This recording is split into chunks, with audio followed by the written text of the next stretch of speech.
Has the world come to a common understanding what is banking as a service? I disagree with the American model. Is what happened with Synapse. Evolve Bank and Trust went directly to Mercury. I want to see cost of acquisition of $5 per customer or less. And I pay you with your consent 10 cents for every ping of your data, but most of them rely on guesswork and dipstick tests. Transform the bank into truly the nervous system of the entire economy.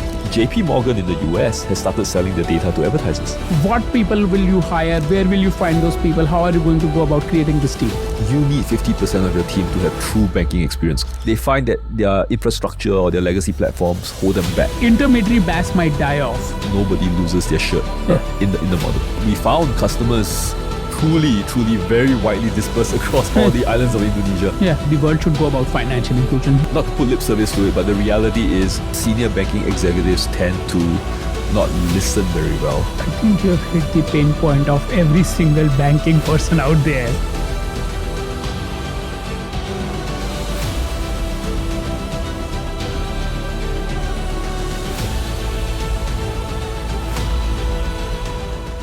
Welcome back to part 2 of this amazing conversation that we're having with Kelvin Tan, CEO of Audax. We have done a part 1 where we have talked about his journey from being a bank employee to an entrepreneur. And that is an amazing chat. Please go back and check that if you are interested in that. This part, we're going to focus on BaaS. There's a lot that has happened in the last few years in banking as a service.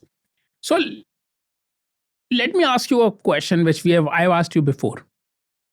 Has the world come to a common understanding what is banking as a service? No, it hasn't. I don't think the world has come to a common understanding. Everyone uses it slightly differently. There are some geographical nuances, but no. The answer is no. So help us understand what is banking as a service in this section. Let's start with that first. Your view of it. Well, banking as a service at the conceptual level is the availability of a bank's products and balance sheet to be embedded within somebody else's ecosystem. How that gets embedded is pretty much the primary determinant of the different business models around the world. There is what I like to call the Asian kind of model with the WeBanks of the world, the Kakaos of the world, to some extent Trust in Singapore, whereby they work with a partner. The bank charter holder is the direct partner of the ecosystem platform. They design their integrative capabilities to ensure that it is a seamless experience with the front-end platform, either as a white labeled separate companion app or as fully embedded inside the existing app of the partner via an API or SDK. That's the Asian version of this. Then there is the American version of what banking as a service is, whereby there is a bank or credit union at the back end. There is a BaaS provider, so to speak, in the middle, whereby it's essentially a processing system with a connectivity down to the balance sheet and ledger of the bank at the back end, and connectivity to the front end to a partner on the front end, whichever the partner might be, much like the Synapse model, effectively. That's really the American view of what BaaS is. The European side of the equation is kind of mix of the two. As far as I can tell, there are players who do it the American way, and there are players who do it direct. So there is Griffin Bank, for example, in the UK, which is a very much like the banking BaaS model that I spoke of in Asia. There is then Ion Bank and Vodeno, which is very much closer, and now they've been bought by UniCredit, so it's a different thing, but very much closer to the Synapse model to some extent. And then there is the NatWest Box model, which is kind of a hybrid of the two. Yeah. And thank you. That is a very good answer. And, because there are different opinions on what this is, as you have pointed out. But one thing that has had a major impact on banking as a service is what happened with Synapse. So let's take like a little bit of a deep dive into this. So what happened with Synapse? I'm not sure I'm qualified to opine on what actually happened in Synapse. I'm not in Synapse. I don't work with them. Yeah.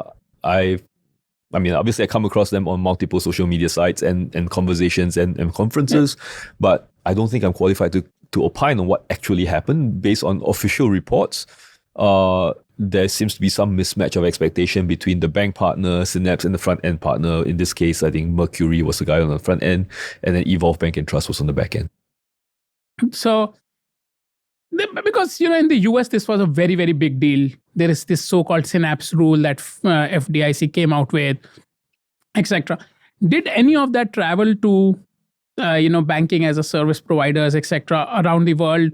Did it impact you? Did it impact other people in Europe, etc.? Or there was no impact of the Synapse bankruptcy on anybody?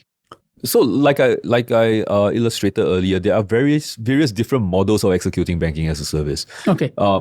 My personal opinion on the matter has always been that the only people that can run BaaS properly are banks. Okay. All right. So fundamentally, on a principle basis, I disagree with the American model of BaaS, purely because of the significant amount of compliance, regulatory, and AML and security risk of having an intermediary platform between the bank and the partner. So a short answer to your question, did it affect? For banks who are offering BaaS directly off their license and balance sheet, I don't think it affected in any way whatsoever, because that's a completely different model. The banks are already heavily governed with the right regulatory frameworks in place, with the right risk appetite in place for executing a BaaS model that they have full control over.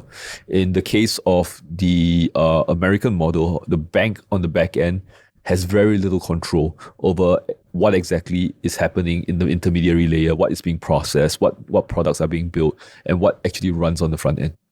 Yeah, no, and this brings me great answer. And this brings me to a question to you. So, is the intermediary model dependent on the underlying bank never developing its own BaaS capabilities?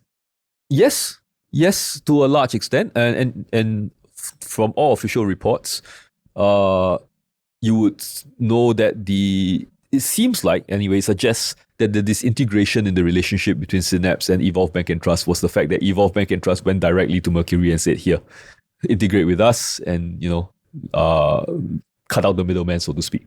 Yeah. So there have been all these different models. You have your opinion that, BaaS works better if a bank is offering it. And there's been these issues with intermediaries, etc. There has been a FinTech rule. Where do you see BaaS going from here? Should any banking CEO be looking at it right now and say, yeah, you know what, this is an interesting business model I should apply? Absolutely. I think every single CEO around the world who wants to do two things. One, like I said earlier, create scalable ROE, increasingly scalable ROE. And two, truly creating a digestible data play for banking would have to look at this in some serious detail. So let's put you in this position, which you would love. Let's say you are the CEO of a bank and no holds barred, no constraints. You have to look at rolling out BaaS. Let's take it layer by layer. What would you keep as your near-term and long-term goals for a project, like a BaaS project? It's quite simple. I think near-term, when I define near-term, let's define the terms, right? We're talking about 2 years. I would say an execution of the BaaS business model with 2 or 3 partners in a specific market as the near-term goal, and not just the execution, but obviously balance sheet growth, right? I want to see a cost of acquisition of $5 per customer or less. Okay. A cost of servicing of $2.50 per customer or less per instance. And a growth of balance sheet of 10 times the number of customers I currently have as BAU, depending on the market, of course. That will be a near-term metric to be achieved. A long-term metric, a long-term view of this, and I advocate this, I'm not sure how many people believe that it can be done, is once you are a major BaaS player and you have 6 partners on the front end, right? So you are, say, for the purposes of argument, Standard Chartered scales up its Nexus business. in Vietnam, and it onboards the Vietnamese app for what do they call it? The messaging app. I can't remember the name, Velo or something. They onboard Grab, for example. They onboard some e-commerce platform in Vietnam, right? Shopee, maybe, I don't know. Suddenly, the bank will have access to the customer's data on all of these platforms. Yeah. Right? Plus its own transactional data, which is enriched anyway, because once you are in these platforms, you run multiple transactions on a regular basis. How does that change the way you onboard, service, and credit underwrite your customer? That's one. Two, with such rich insights on your customer, how does that change the way you cross-sell new products to your customer? Yeah. That's two. And most banks stop at two. The third view of this, which I think is the most interesting view, is once you have all that data and you understand the customer intimately well, 3A, what stops you from creating database products for your customers? For example, today, what's a deposit product? You give you a deposit account, you put some money in it. The most innovative thing you can think of is I tier my deposit interest rate based on the amount of money you put in it and the number of transactions you do on cards, right? The SingSave or eSaver or whatever.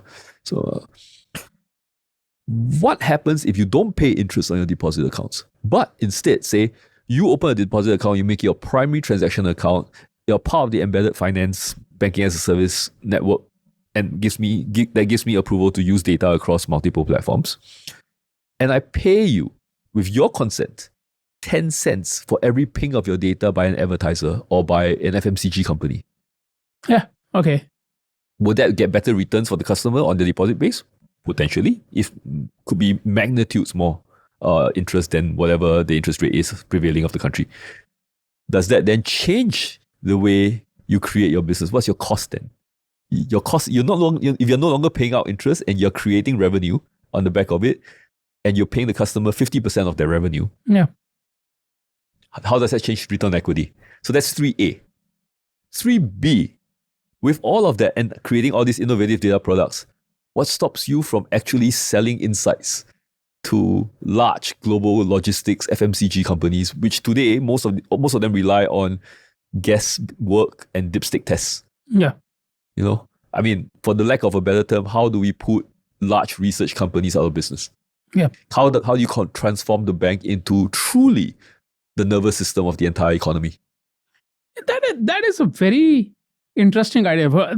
This is the first I have thought of it. And when you were speaking, if you think of it, the bank is already the central nervous system of the economy because all the money moves through a bank in a, let's say, a developed economy where everybody's using the banking system. Let's just assume that in that sense. So what needs to happen for a bank like to go, and now you are still the CEO of this bank. How would you go about creating this 3A and 3B where you have this insights driven revenue? What needs to happen? I'm trying to rephrase this question because you put me in this spot where I'm like, oh wow, how has nobody really thought of this? So let me rephrase this question. So to be absolutely honest, to be fair, not that nobody has thought about it. The only experiment I can see in this space so far, maybe I'm misinformed, I'm happy to be corrected, but JP Morgan in the US has started selling their data to advertisers, their customer data to advertisers. This was announced a year back. Okay. Right? So there are some steps in this direction. To be fair, I like to think I'm not the pioneer of this plan. For me, the view is the precursor. You say that the banks are the central nervous system of the economy because they process payments or they process funding. Yeah, but they have no monopoly on data. Yep. Right? And most countries have 2 or 3, 4 banks that are primary banks of the country. And in those cases, you don't even have, each bank doesn't even have a monopoly on the transactional information that is out there. What I'm advocating is the pursuit of creating a data ecosystems via the precursor of creating a BaaS business model. Oh, that is Yeah. And how long do you think it will take the industry to even get there? It depends on how innovative the management team of the bank is and how progressive they are in terms of pushing boundaries on some of the things. I mean, obviously within regulatory compliance, being a very, very, very key constraint, not less constraint, but also an enabler of security, to be honest. I think it can be done in 3 to 5 years. Right? And Kelvin, you have obviously lived through the SC Nexus phase, now Audax. A lot of times when I'm speaking to leaders, they're like, okay, there is aspiration to do this stuff. But how do you go about finding talent? Like, there is the talent that can really lead this stuff doesn't want to work in banking. How would you go about finding talent? Let's say all of the vision you just portrayed. What people will you hire? Where will you find those people? How are you going to go about creating this team? I think if there's a project that's exciting and bold enough, you will attract talent. In order to make this work, you need 50% of your team to have true banking experience, banking and compliance experience. That's very, very clear. Yeah. But you also need half your technical team, your data team, your AI team to be non-bank, to have the ability to push the boundaries of what is possible.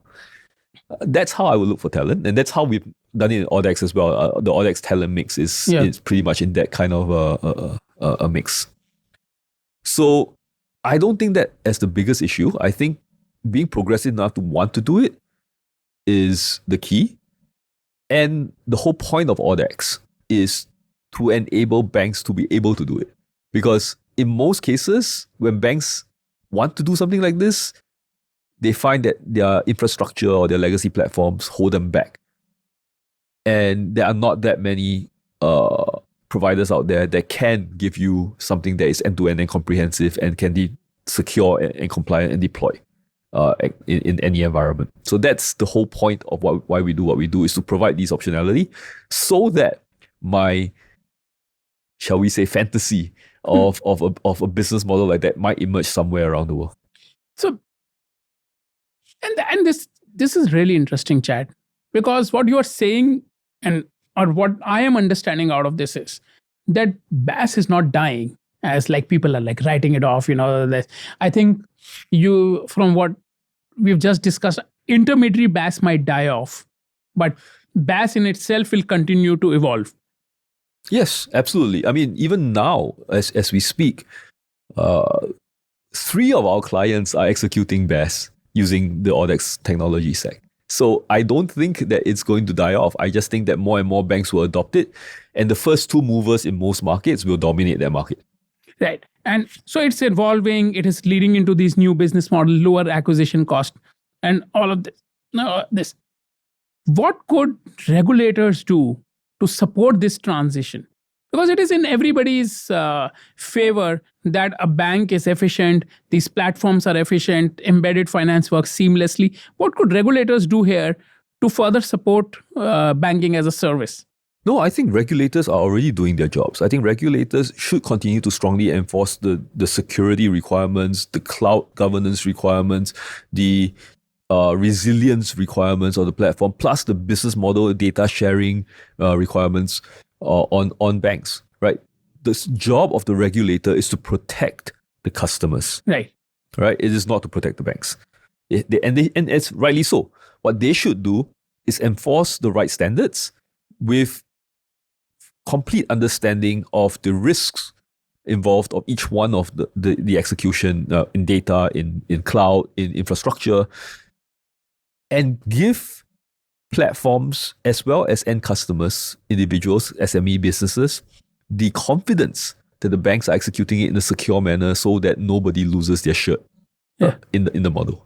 And you're right. The bank's job is to protect the retail customer. But let's move out of Singapore. Bank also has another job, to bring more and more people within a formal banking system. Yep. And which a lot of people refer to as financial inclusion. And I think in all the initiatives I've seen around financial inclusion more and more are PR led storytelling. This could be an amazing step forward to bringing the unbanked or underbanked people into which are already using these platforms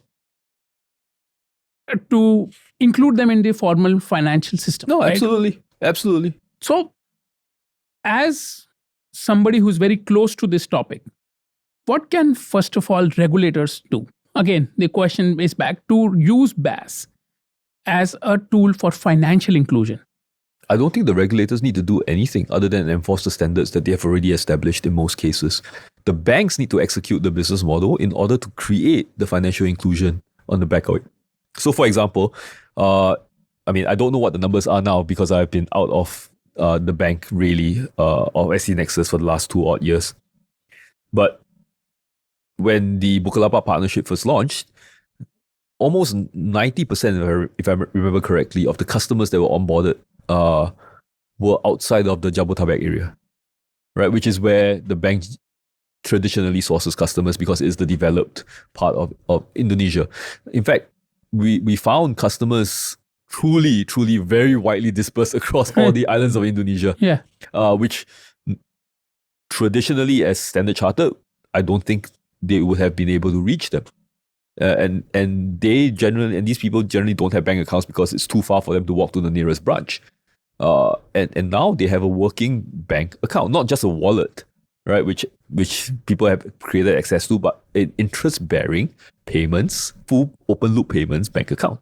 That is an amazing answer because this is literally how I think the world should go about financial inclusion. Bring more people into the ecosystems and make banking seamless part of that ecosystem. Now, as you have been on this journey, and we're going to go into part 3 of your journey, is that what has happened is that you're now trying to solve a larger challenge on digital transformation. So, talk to us on how you reached this point that you want to talk. I know you've talked about it in part 1. Now, talk to us again. How did you reach this conclusion that you have to have a bigger play in the banking world, not just BaaS? Well, when we executed BaaS, we were executing it for Standard Chartered. Yes. We solved, well, partially, and obviously scaling up will take some time, the question of scale and ROE and financial inclusion for one bank.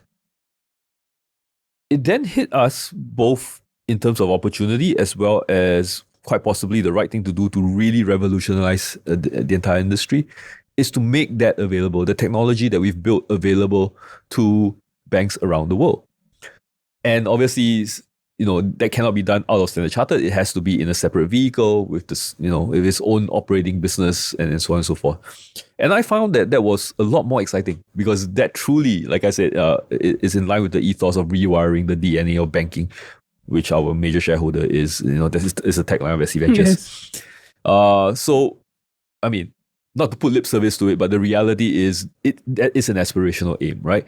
And for me, my personal aspiration on the end is always to try to do something more difficult than expected. And I think helping other banks around the world rewire themselves is a lot more difficult than what we did with SC Nexus. And a great answer. And I know you like doing things more difficult, so we'll make the next round more difficult. Before we move on to the next round, one thing that you could change in banking as a service today that will make everybody's life easier?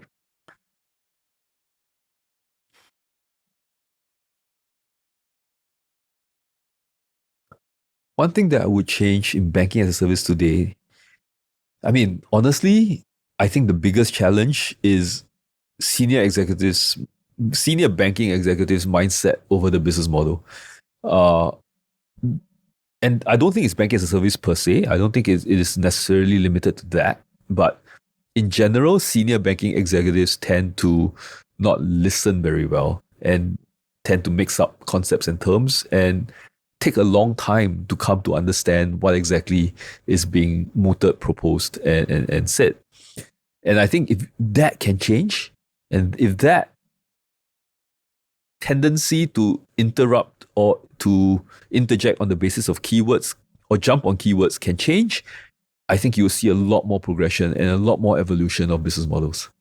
I think you have hit the pain point of every single banking person out there, and because this is a very common one that if that I hear quite often in these conversations. So, what an amazing way to end the episode. So, guys, we are going to make a part 3 of this, and we are going to bring Kelvin back. He's not going anywhere, so no bringing him back. But we're going to discuss what's happening in the transformation space, what is his view, and we'll watch part 3 of this. And and thank you so much for joining us.